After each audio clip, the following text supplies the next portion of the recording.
नमस्कार, जय हिंद, वंदे मातरम।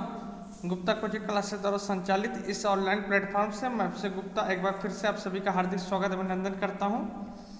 सभी को शुभ संध्या, सभी को गुड इवनिंग। जल्दी से लाइव आ जाइए सारे लोग, जल्दी से लाइव आ जाइए। 4 बज गए हैं, जल्दी से लाइव आ जाओ सारे लोग। सभी को शुभ संध्या, सभी को गुड इवनिंग। आ जाइए, चलिए चलिए, ठीक ठीक, गुड इवनिंग, शुभ संध्या। आ जाओ सारे लोग, लाइव आ जाओ जल्दी जल्दी। देखिए, कल आपकी क्लास नहीं हो पाई थी, सर्वर प्रॉब्लम आ गया था जिस वजह से आपकी क्लास कनेक्ट नहीं हो पा रही थी। तो इसके लिए मैं आपसे क्षमा चाहता हूँ। चलिए जल्दी से आ जाइए सारे लोग। तो जैसा कि आप जानते हो कि मैं आपको डी ब्लॉक पढ़ा रहा हूँ, ठीक ना। और डी ब्लॉक का दो पार्ट लगभग आपको दिया जा चुका है। आज ये तीसरा पार्ट आप लोगों के बीच में मैं लेकर आया हूँ। देखिए, 2 पार्ट का आप सारे लोग वीडियो देखने के बाद इसका नोट्स भी ग्रुप में भेज दिया जा रहा है। तो वीडियो देख लीजिए, वीडियो देखने के बाद इसका नोट्स भी आप बना लीजिए। नोट्स हम ग्रुप में भेज देते हैं, सारे लोग नोट्स भी बना लिया करिए, ठीक ना। कुछ बच्चे हैं जो नोट्स हमारे पास सेंड कर देते हैं, उन्हीं का नोट्स मैं आपके पास फॉरवर्ड कर देता हूं। तो आप सारे लोग नोट्स भी बना लिया करिए। तो वीडियो देखने के बाद नोट्स भी बना लीजिए। और जैसा कि ऑफलाइन क्लास में, यानी कि इधर 1 हफ्ता 10 दिन की जो छुट्टी हुई है, उसके पहले मैं आप लोगों को ठोस अवस्था जो पढ़ाया था मैंने, यानी कि जो ठोस अवस्था मैंने आपको पढ़ाया है, वो ठोस अवस्था जहाँ तक मैंने पढ़ाया उसके आगे मैं आपको क्लास में बताऊंगा, क्लास में पढ़ाऊंगा, ठीक ना। क्योंकि जो टॉपिक मुझे लगा कि मैं आपको ऑनलाइन के माध्यम से दे सकता हूँ, वो टॉपिक मैं आपको ऑनलाइन के माध्यम से कवर करा दे रहा हूँ। तो आप परेशान नहीं होंगे, क्योंकि आप जान रहे हैं टाइम अब आपके पास कम है, समय अब आपके पास बहुत कम बचा हुआ है, और पढ़ना अब आपको बहुत ज़्यादा है जो है। तो थोड़ा सा भाई अब आपको ऐसा ही मैनेज करना पड़ेगा। बाकी हम आपके साथ हैं, संस्थान आपके साथ है, आपको परेशान होने की जरूरत नहीं है। आ जाइए सारे लोग। जो लोग नए हैं वो चैनल को पहले सब्सक्राइब कर देंगे, जो लोग नए हैं वो चैनल को सब्सक्राइब भी जरूर कर देंगे। वीडियो को लाइक कर दीजिए सारे लोग पहले। चलिए, देखिए मैं आपके लिए पीपीटी लगा देता हूँ। हाँ, ये जो है डी ब्लॉक के तत्व का ये तीसरा पार्ट मैं आप लोगों के बीच में लेकर आया हूँ, ठीक ना। आज तीसरा पार्ट आप लोगों को पढ़ना है। 2 पार्ट तक का वीडियो जो है दिया जा चुका है, उसका नोट्स भी भेजा जा चुका है। आप सारे लोग वीडियो देखने के बाद नोट्स जरूर बना लीजिए भाई, हमारी इतनी रिक्वेस्ट है आपसे। क्योंकि संस्थान अगर आपके लिए मेहनत कर रहा है, हम आपके लिए मेहनत कर रहे हैं, तो आपको भी मेहनत करना पड़ेगा अब। चलिए आइए। तो देखिए, मैं आपके लिए अच्छा सा बैकग्राउंड ले लेता हूँ जिससे आपको भी अच्छा लगे जो है। चलिए, ये वाला मैं ले लेता हूँ आपके लिए। आइए।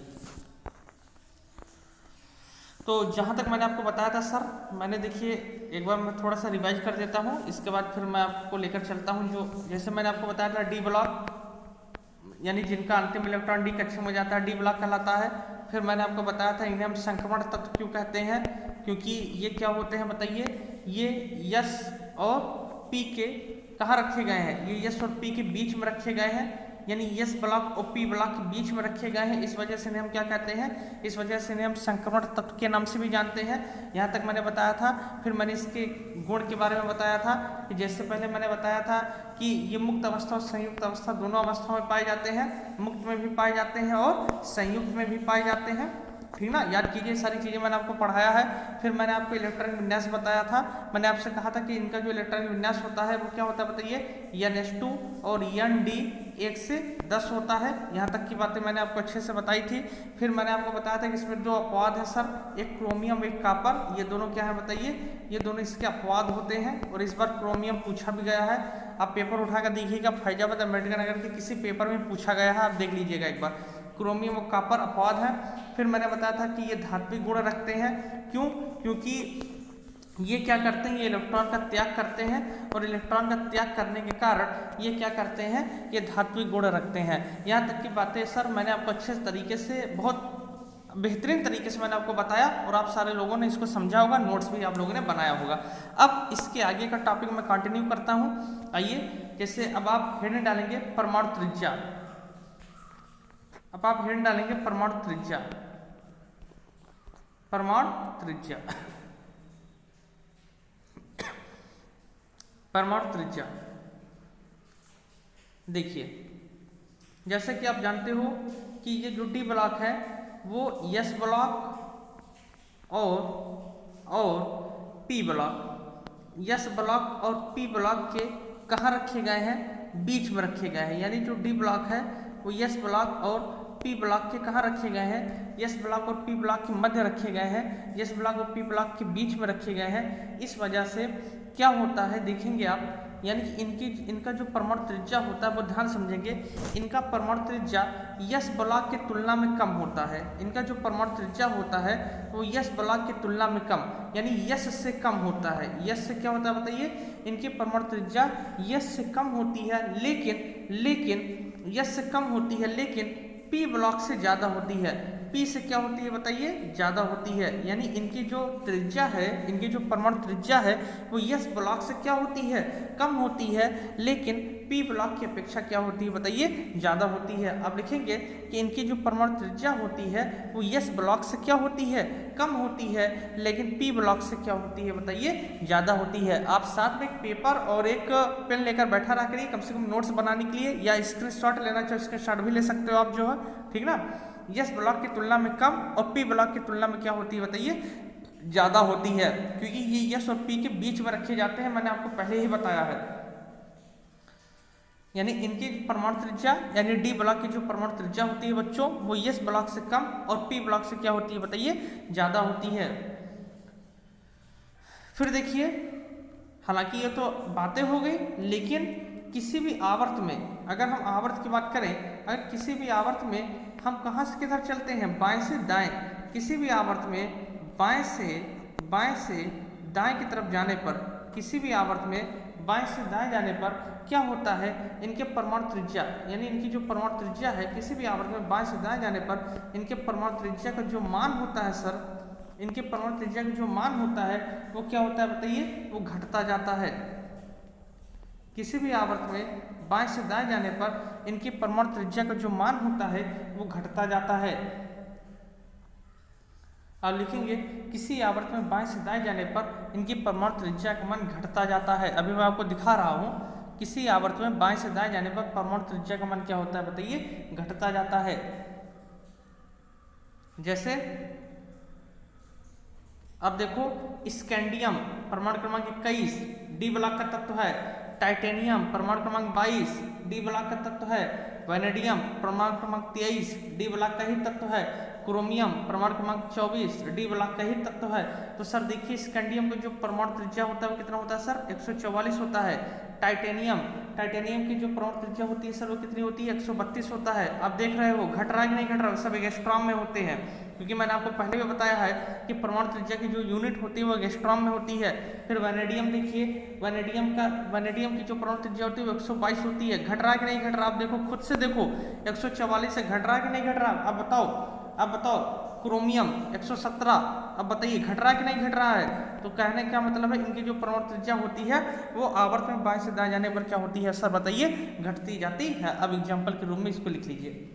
और इनकी जो परमाणु त्रिज्या होती है वो एस ब्लॉक से कम होती है और पी ब्लॉक से क्या होती है बताइए, ज़्यादा होती है। क्यों, क्योंकि एस और पी के बीच में रखे जाते हैं, मैंने आपको बहुत अच्छे तरीके से बताया है। चलिए, ये चैप्टर इसलिए मैं आपको ऑनलाइन कवर करा दे रहा हूँ क्योंकि मुझे लगता है कि मैं आपको ऑनलाइन ये पढ़ा सकता हूँ, ठीक है, क्योंकि इसमें बहुत ज़्यादा कोई ऑफलाइन की तरह समझाने वाली चीज़ नहीं है। अब इसे ठोस अवस्था है तो उसको मैं आपको क्लास में भी पढ़ाऊंगा, क्लास में जहाँ तक पढ़ाया उसके आगे मैं आपको पढ़ाऊंगा। ये चैप्टर आप ऑनलाइन के माध्यम से कवर कर लीजिए। बाकी जो नए बच्चे हैं वो परेशान नहीं होंगे, उनको तो हम एक बार शुरू से पढ़ाएंगे ही, पूरा ठोस अवस्था, विलयन, वैद्युत रसायन, रासायनिक बलगतिकी सब कुछ पढ़ाएंगे। तो एक तरफ से पढ़ाएंगे, हालांकि इसको भी देखते रहिए आप थोड़ा सा, ठीक ना, थोड़ा सा एक बार देखे रहोगे, फिर से समझाएंगे तो तेजी समझ में आएगा। चलिए, क्लियर हो गया। आइए, सॉरी एक मिनट ध्यान देंगे, ये 117 है, 177 नहीं 117, इसको 117 कीजिएगा, क्रोमियम वाला 177 नहीं 117। आइए 117। तो अब आप एक मिनट थोड़ा सा दिमाग लगाइएगा, एक मिनट दिमाग ये लगाइएगा कि परमाणु त्रिज्या घट रही है। आप थोड़ा सा दिमाग लगाना एक मिनट। परमाणु त्रिज्या क्या हो रही है बताइए, घट रही है। परमाणु त्रिज्या घट रही है, इसका क्या मतलब है, जैसे इसकी परमाणु त्रिज्या इतनी बड़ी रहेगी पहले वाली की, मान लीजिए हम स्कैंडियम की बात कर रहे हैं, ये सी की, लेकिन इसकी परमाणु त्रिज्या दूसरे वाली के देखेंगे आप घट रही है, यानी इसकी इतनी छोटी हो गई, अब घट रही है कि नहीं, अभी आपने बताया कि सर परमाणु त्रिज्या घट रही है, तो कहने का मतलब है कि इसमें और इसमें दोनों में से किसमें आकर्षण बल ज्यादा होगा, पहले में ज्यादा होगा कि दूसरे में ज्यादा होगा, कमेंट कीजिए एक बार। तो पहले और दूसरे किसमें आकर्षण बल सबसे ज्यादा होगा, आकर्षण बल यानी अट्रैक्शन फोर्स किसमें ज्यादा होगा, पहले में ज्यादा होगा कि दूसरे में ज्यादा होगा, एक बार आप कमेंट कीजिए तो, एक बार आप कमेंट कीजिए तो जल्दी से।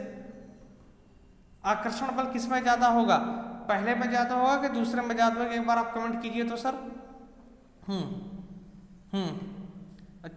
ठीक ठीक ठीक, 2 2 2 1 2 1 2 2 2 2 2 चलिए सेकंड।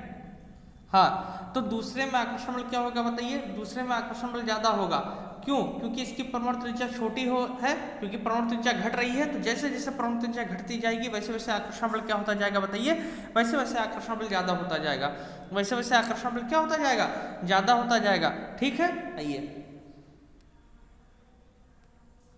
तो ये ध्यान जरा से दिमाग में इसको बनाए रखेंगे। ठीक है, तो जब आकर्षण बल ज्यादा होता जाएगा, आकर्षण बल ज्यादा होता जाएगा, अब देखिए मैं यहाँ से आपको कनेक्ट कर रहा हूँ, जब आकर्षण बल ज्यादा होगा तो बताइए क्या आप इन दोनों में से, अगर मैं कहूँ क्या आप इनमें से इलेक्ट्रॉन को आसानी से निकाल पाएंगे, आप कहोगे नहीं सर हम इलेक्ट्रॉन आसानी से नहीं निकाल पाएंगे, क्यों नहीं निकाल पाएंगे, क्योंकि आकर्षण बहुत ज्यादा है, इस वजह से आपको ज्यादा ऊर्जा देनी पड़ेगी कि कम ऊर्जा देनी पड़ेगी, आप कहोगे सर हमें ज्यादा ऊर्जा देनी पड़ेगी, इस वजह से इनकी आयनन ऊर्जा क्या होती है बताइए, उच्च होती है। तो अब आप लोग हेडिंग डालेंगे, आप लोग डायरेक्ट हेडिंग डालेंगे आयनन ऊर्जा, अगली हेडिंग आयनन ऊर्जा। मैं आपको समझाने का प्रयास कुछ कर रहा हूं, आप ध्यान समझेंगे। आयनन ऊर्जा किसे कहते हैं, आयनन ऊर्जा, आयनन ऊर्जा किसे कहते हैं, कहने का मतलब है, एक बार मैं आपको समझा दे रहा हूं आयनन विभव आयनन ऊर्जा, जिससे आप जल्दी समझ सको। जैसे ये परमाणु है, परमाणु के बाह्यतम कोश में क्या रहते हैं बताइए, इलेक्ट्रॉन्स रहते हैं, परमाणु के बाह्यतम कोश में क्या रहते हैं, इलेक्ट्रॉन्स रहते हैं, यानी किसी परमाणु, अच्छा देखिए ये बाह्य कोश है कि नहीं है ना, किसी परमाणु के बाह्य कोश से, ध्यान समझना, किसी परमाणु के बाह्य कोश से इलेक्ट्रॉन को निकालने में, किसी परमाणु के बाह्य कोश से इलेक्ट्रॉन को निकालने में जो ऊर्जा लगती है, जो ऊर्जा लगती है उसी को हम आयनन ऊर्जा कहते हैं। बात समझ में आ रहा ना, किसी परमाणु के बाह्य कोश से इलेक्ट्रॉन्स को निकालने में जो ऊर्जा लगती है उसे हम आयनन ऊर्जा कहते हैं।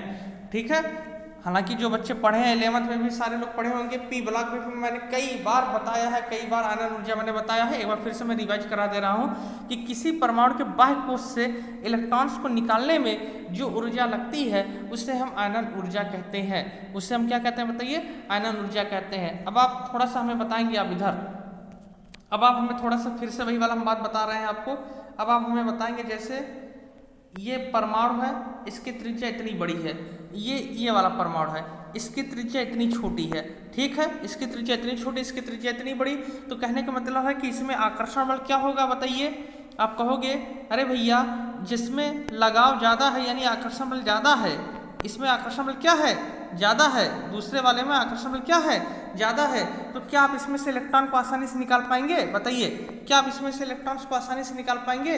आप कहोगे नहीं सर हम इसमें से इलेक्ट्रॉन को आसानी से नहीं निकाल पाएंगे, तो कहने क्या मतलब है कि इनकी आयनन ऊर्जा क्या होती है, आप कहोगे सर इनकी आयनन ऊर्जा ज्यादा होती है, यानी दूसरे वाले की आयनन ऊर्जा क्या होगी, ज्यादा होगी, किसकी अपेक्षा, पहले की अपेक्षा दूसरे की आयनन ऊर्जा क्या होती है, ज्यादा होती है। तो कहने क्या मतलब है सर, कहने का ये मतलब है कि जो डी ब्लॉक होते हैं यानी जो संक्रमण तत्व होते हैं इनकी आयनन ऊर्जा क्या होती है, ज्यादा होती है। क्यों ज्यादा होती है, क्योंकि इनकी परमाणु त्रिज्या क्या होती है बताइए, छोटी होती है। तो आप लिखेंगे, आप क्या लिखेंगे बताइए, मैंने आपको कोशिश किया अच्छे से समझा सकूं, तो आप लिखेंगे कि संक्रमण धातुओं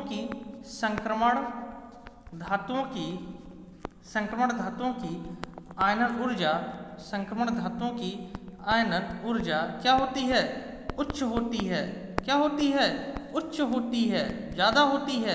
क्यों, क्योंकि इनकी परमाणु त्रिज्या क्या होती है, कम होती है।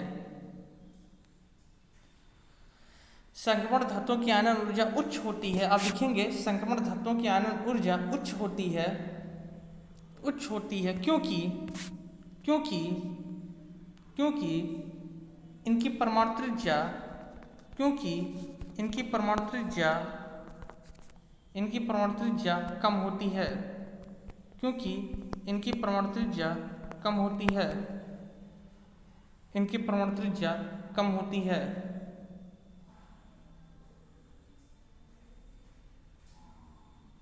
इनकी परमाणु त्रिज्या कम होती है। चलिए, इनकी परमाणु त्रिज्या क्या होती है बताइए? कम होती है। आइए नेक्स्ट चलते हैं। अगला है सर गलनांक व क्वथनांक। अगली हेडिंग डालेंगे गलनांक व क्वथनांक। सेम चीज वही सब रहेगा। अब देखिएंगे अभी गलनांक व क्वथनांक।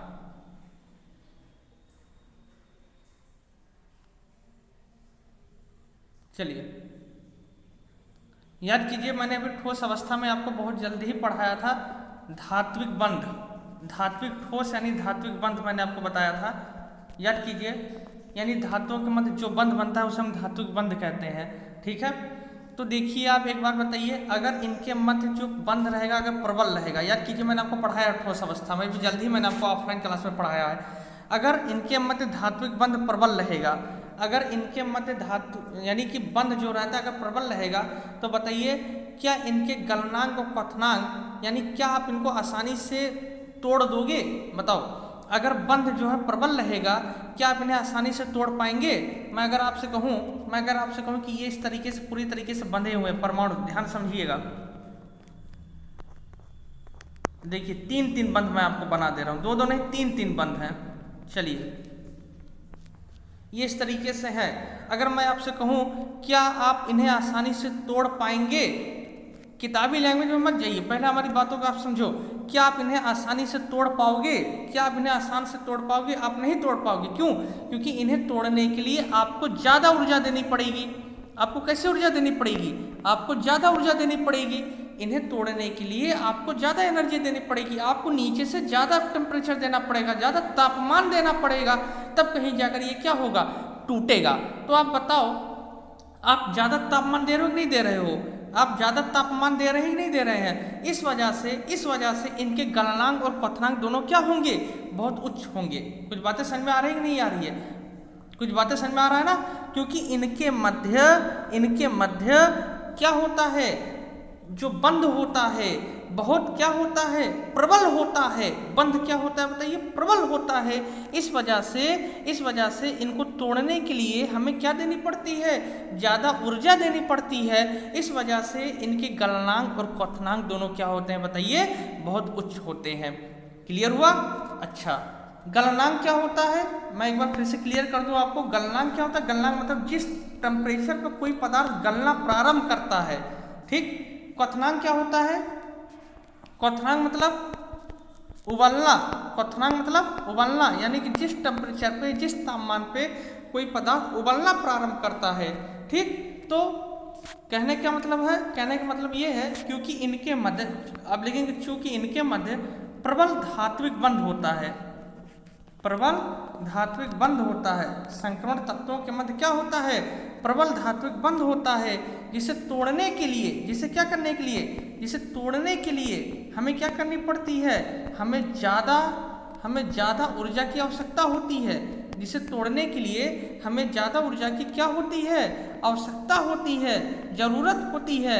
इस वजह से इनके गलनांक और क्वथनांक दोनों क्या होते हैं? बहुत उच्च होते हैं। इस वजह से इनके गलनांक और क्वथनांक दोनों क्या होता है बताइए? बहुत उच्च होते हैं। अच्छे से लिख लीजिए आप। नोट्स जरूर बनाते रहिए आप सारे लोग। मेरी रिक्वेस्ट है आपसे कि वीडियो देखने के बाद आप नोट्स जरूर बनाइए। नोट्स हम आपको ग्रुप में पोस्ट भी कर देते हैं। कुछ बच्चे हैं जो नोट्स हमको दे देते हैं, वही नोट्स हम आपको फॉरवर्ड कर देते हैं। आप सारे लोग नोट्स बना लिया करिए। मान लीजिए जो नहीं बना पाते हैं वो नोट्स देखकर बना लीजिए। वीडियो देख लीजिए, इसके बाद नोट्स बना लीजिए। ठीक ना? ये मेरी आपसे रिक्वेस्ट है, क्योंकि समय अब आपके पास कम है भैया। मैं बार बार आपसे कह रहा हूँ, देखिए सितंबर बीत ही रहा है, एकदम लगभग 25 तारीख हो गया है जो है, तो सितंबर में कुछ नहीं बचा, यानी अब अक्टूबर बचा है आपके पास टोटल। नवंबर है, दिसंबर है और जनवरी। ठीक। और बहुत ज़्यादा मान लीजिए 15 फरवरी, क्योंकि एग्जाम के 15 दिन पहले आपको छुट्टी दिया जाता है, आपको माइंड को रेस्ट करने के लिए आप खुद से पढ़े, सेल्फ स्टडी 15 दिन किया जाता है। आप कोई भी कंपटीशन के एग्जाम दीजिए, कोई भी एग्जाम दीजिए, छोटे से लेकर बड़े तक, कहा जाता है कि 15 से 20 दिन सेल्फ स्टडी कीजिए आप। ये नहीं कि हमेशा दौड़ दौड़ कर कोचिंग भागो जो है 15-20 दिन भी जो है लगे रहो उसी में, नहीं। तो ज़्यादा ज़्यादा अक्टूबर, नवंबर, दिसंबर, जनवरी 4 महीने ये हो गया, और ज़्यादा ज़्यादा 15 फरवरी, यानी 4.5 महीने का टोटल आपके पास टाइम है सर। केवल आपके पास 4.5 महीने बचे हुए हैं, और पढ़ना आपको अभी पूरा बचा हुआ है जो है। लेकिन मेरा वादा रखिए, मेरा विश्वास रखिए, सिलेबस हमें खत्म करना है, पूरी केमिस्ट्री हम खत्म करेंगे, मेरा वादा रखिए आप जो है, ठीक ना। हाँ, ऑनलाइन ऑफलाइन किसी भी तरीके से हम आपका कवर कराएंगे, बस आप जान लीजिए हम आपका कवर कराएंगे। जनवरी के लास्ट तक आपका सिलेबस कवर हो जाएगा, जनवरी के लास्ट तक सिलेबस कवर हो जाएगा। कहोगे तो 15 दिन में साल करा देंगे, नहीं कहोगे तो जनवरी में ही बैच बंद कर दिया जाएगा आपका, तो आप परेशान नहीं होंगे। जनवरी तक मेरा वादा रखिए, मेरा सिलेबस कंप्लीट हो जाएगा केमिस्ट्री का। आप हमारे ऊपर एक विश्वास रखिए, तो मेहनत कर लीजिए भैया, थोड़ा सा पढ़ लीजिए। हम आपके साथ लगे हैं, हम मेहनत कर रहे हैं, तो आप भी मेहनत कर लीजिए। आइए, तो अब अगली हेडिंग आप डालेंगे क्रियाशीलता। अब अगली हेडिंग आप करेंगे क्रियाशीलता। क्रियाशीलता, अगली हेडिंग क्रियाशीलता।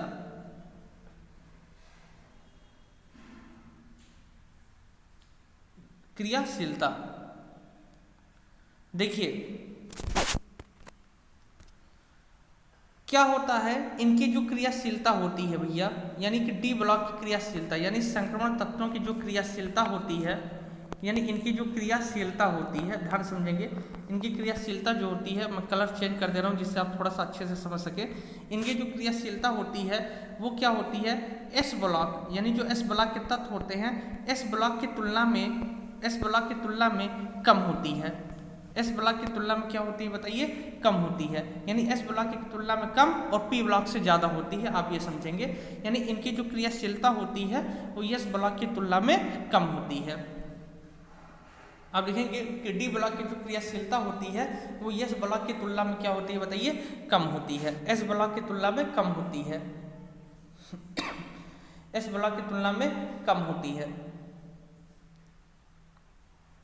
क्यों कम होती है, देखिए क्योंकि आप जानते हो कि अभी आपने पढ़ा कि जो डी ब्लॉक होते हैं, अभी आपने पढ़ा है कि डी ब्लॉक की जो आयनन ऊर्जा होती है, डी ब्लॉक की जो आयनन ऊर्जा होती है वो बताइए कम होती है कि ज़्यादा होती है। डी ब्लॉक की जो आयनन ऊर्जा होती है वो क्या होती है, अभी मैंने आपको पढ़ाया है कि डी ब्लॉक की जो आयनन ऊर्जा होती है वो क्या होती है, ज़्यादा होती है, यानी उच्च होती है। डी ब्लॉक की आयनन ऊर्जा क्या होती है, ज़्यादा होती है, यानी उच्च होती है। तो कहने क्या मतलब है सर कि चूंकि इनकी ऊर्जा ज़्यादा होती है तो ये जल्दी से सबसे क्रियाशील नहीं होते कि जल्दी से जाकर सबसे मिल जाएंगे, जल्दी से यौगिक नहीं बनाते हैं। इसी वजह से इनकी जो क्रियाशीलता होती है वो एस ब्लॉक की तुलना में क्या होती है बताइए, कम होती है। तो आप देखेंगे क्योंकि इनकी आयनन ऊर्जा क्या होती है, उच्च होती है, ये उच्च है, ऊर्जा नहीं उच्च, क्योंकि इनकी आयनन ऊर्जा क्या होती है बताइए, ज़्यादा होती है, यानी उच्च होती है। अभी मैंने आपको बहुत अच्छे तरीके से बताया है, क्योंकि इनकी जो आयनन ऊर्जा होती है वो क्या होती है बताइए, ज़्यादा होती है, उच्च होती है। चलिए इसका क्या मतलब है, मतलब जैसे देखो, जैसे आयनन ऊर्जा ज़्यादा है, एक बार ध्यान समझ लो, जैसे आयनन ऊर्जा क्या है, ज़्यादा है, तो जब आयनन ऊर्जा ज़्यादा है तो ये जल्दी से क्रियाशीलता मतलब क्या होता है कि भैया किसी के साथ जाकर मिलकर यौगिक बना लेना, तो ये जल्दी से किसी से नहीं मिलते हैं, ये जल्दी से किसी से नहीं मिलते हैं। कहने क्या मतलब है, आप ये बताओ, इसको छोड़ो अभी आप, जैसे आप प्रधानमंत्री मोदी जी को ले लीजिए, प्रधानमंत्री मोदी जी को आप ले लीजिए, ठीक है। अब मोदी जी हैं तो मोदी जी की पावर उच्च है कि नहीं है बताइए, मोदी जी की हाई पावर है कि नहीं है, तो क्या बताइए मोदी जी सबसे जाकर मिलते हैं, अब बताइए क्या सबसे मिल लेंगे मोदी जी, नहीं, मोदी जी केवल खास आदमी से मिलेंगे ना, सबसे तो नहीं मिलेंगे ना कि सबसे मिल लेते हैं। तो वही चीज़, क्योंकि ये जो डी ब्लॉक होते हैं, यानी इनके जो तत्व होते हैं, इनकी आयनन ऊर्जा क्या होती है बताइए, इनकी आयनन ऊर्जा क्या होती है बताइए, उच्च होती है, इनकी आयनन ऊर्जा क्या होती है, उच्च होती है। इसी वजह से ये सबसे जाकर नहीं मिलते हैं, इसी वजह से सबसे जाकर नहीं मिलते हैं और सबसे यौगिक नहीं बनाते हैं। इस वजह से इनकी क्रियाशीलता यस से क्या होती है, यस से कम होती है। यस ब्लॉक वाले क्या होते हैं, सबसे ज़्यादा अगर मिल जाते हैं सबसे यौगिक बना लेते हैं, लेकिन ये सबसे यौगिक नहीं बनाते हैं। इस वजह से ये कम क्रियाशील होते हैं। ये कैसे होते हैं, कम क्रियाशील होते हैं। उम्मीद करता हूँ आपको मेरी बातें समझ में आ रही होंगी, ठीक ना। क्रियाशीलता मतलब होता है, क्रियाशीलता मतलब ये होता है भैया, क्रियाशीलता मतलब होता है किसी के साथ मिलकर यौगिक बनाना। क्रियाशीलता मतलब होता है किसी के साथ मिलकर क्या करना, किसी यौगिक के साथ मिलकर, किसी तत्व के साथ मिलकर क्या बना देना, यौगिक बनाना, यौगिक बनाना। तो ये जल्दी किसी के साथ नहीं मिलते हैं, क्यों, क्योंकि इनकी पावर हाई होती है, आयन ऊर्जा वाले होते हैं भाई, हाई है। जैसे पीएम मोदी जी हाई हैं, तो हाई है तो सबसे नहीं मिलेंगे। बस वही एग्जाम्पल थोड़ा सा आप याद रखे रहिएगा, ठीक ना। चलिए कोशिश मैं आपको करता हूँ कि आपको थोड़ा सा सिंप्लीफिकेशन के एग्जाम्पल दे सकूँ, सरल एग्जाम्पल जिससे आपके समझ में बातें आ जाए। चलिए क्लियर हो रहा है, बताएं। उम्मीद कर रहा हूँ आपको सारी बातें मेरी क्लियर हो रही होंगी, कहीं कोई दिक्कत नहीं हो रहा होगा, बताइए। समझ में आ रहा है ना, सीसी है, एक बार आप सीसी लिखकर भेज दीजिए। अगर आपको बातें मेरी सीसी है, समझ में आ रही हैं, तो एक बार आप क्रिस्टल क्लियर लिख दीजिए। चलिए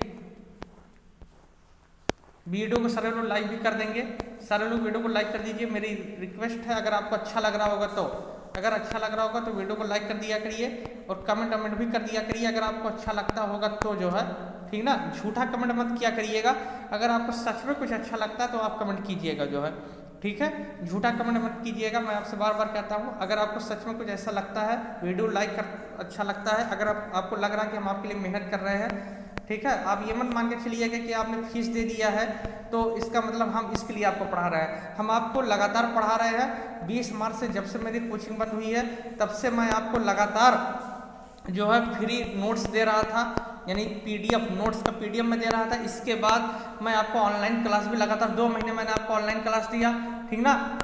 फिर ऑफलाइन के माध्यम से मैंने आपको कोशिश किया देने के लिए, लेकिन फिर थोड़ा सा व्यवधान बीच में आया। व्यवधान क्या मतलब, बस व्यवधान कुछ नहीं है, कोई प्रॉब्लम नहीं है, लेकिन बस ये जो 21 तारीख को जो सरकार की तरफ से एक आदेश जो जारी हुआ, और इसमें आदेश में साफ साफ कहा गया कि अगर कोचिंग खुलता है, स्कूल खुलता है, तो 1 लाख का जुर्माना प्लस FIR। ये 2 चीज़ों से जो है थोड़ा सा भैया डर लगा, क्योंकि जुर्माना भी होगा, साथ साथ FIR भी हो जाएगा, कैरियर के ऊपर भी आँच आ जाएगा, ठीक ना। तो इससे सबसे बढ़िया है थोड़ा सा रुक जाया जाए, तो क्या दिक्कत है, जो है, ठीक है। और बाकी जो है इतनी ही बातें थी, जो है, तो इस वजह से थोड़ा सा खैर, लेकिन तब भी हम आपको ऑनलाइन के माध्यम से पढ़ा रहे हैं। आपकी पढ़ाई रुकी नहीं है, कभी भी आपकी पढ़ाई नहीं रुकी थी, लगातार आपकी पढ़ाई चल रही, पूरा सत्र आपका चल रहा है, कभी भी आपकी पढ़ाई स्टॉप नहीं है, लगातार हम आपको ऑनलाइन के माध्यम से देने का प्रयास कर रहे हैं, ठीक ना। बाकी अब आप जैसा समझे, जैसा आपकी मेंटेलिटी हो, जैसा आपका दिमाग हो, जैसा आप मेरे बारे में ख्याल रखते हो, ये आपकी बात है, आपकी विचारधारा है। मैं आपके कमेंट ले लेता हूँ। पवन सिंह भोजपुरी गुना, अच्छा भैया हमारे पास पवन सिंह भी करते हैं भोजपुरी वाले, अच्छा। Vivek Kumar thanks sir ji. Surjeet Yadav yes sir ji, yes sir. Alok Kumar thanks sir. Umang Maurya thanks sir, nice video. Sandeep Chauhan Gupta coaching classes एक ऐसी संस्था जो इस महामारी में भी सभी स्टूडेंट्स को उज्जवल भविष्य की कामना करें। चलिए बहुत बहुत धन्यवाद संदीप जी।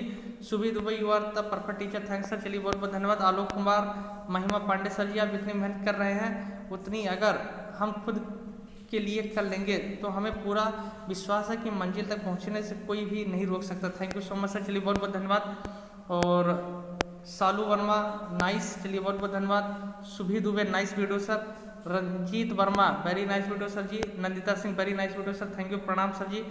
चलिए बहुत बहुत धन्यवाद। Sunil Verma good evening sir. Ankita Yadav nice video sir, thank you. चलिए बहुत बहुत धन्यवाद है भाई सबका। नंदिता सिंह, चलिए सबका बहुत बहुत धन्यवाद, सबका बहुत बहुत धन्यवाद। विपिल Yadav thanks sir. Anurag Yadav video को लाइक कर दो प्लीज। चलिए हाँ भाई सारे लोग वीडियो को लाइक कर दिया करिए, देखिए बच्चे हमारे खुद कमेंट करते हैं। Prabhakar Yadav super video sir, चलिए बहुत बहुत धन्यवाद, सबका धन्यवाद है भाई। तो सर देखिए आज की क्लास में यहीं तक रखता हूँ, ठीक ना। आज की मैं आप क्लास आपको यहीं तक रखता हूँ, तो आप अच्छे से इसका नोट्स बना लेंगे। आप नोट्स बना दीजिएगा, अच्छे से इसका नोट्स बनाइए, वीडियो को देखिए, लाइक कर दीजिए, ठीक। फिर मिलेंगे कल एक नई ऊर्जा के साथ, एक नए उत्साह के साथ, तब तक के लिए बहुत बहुत धन्यवाद।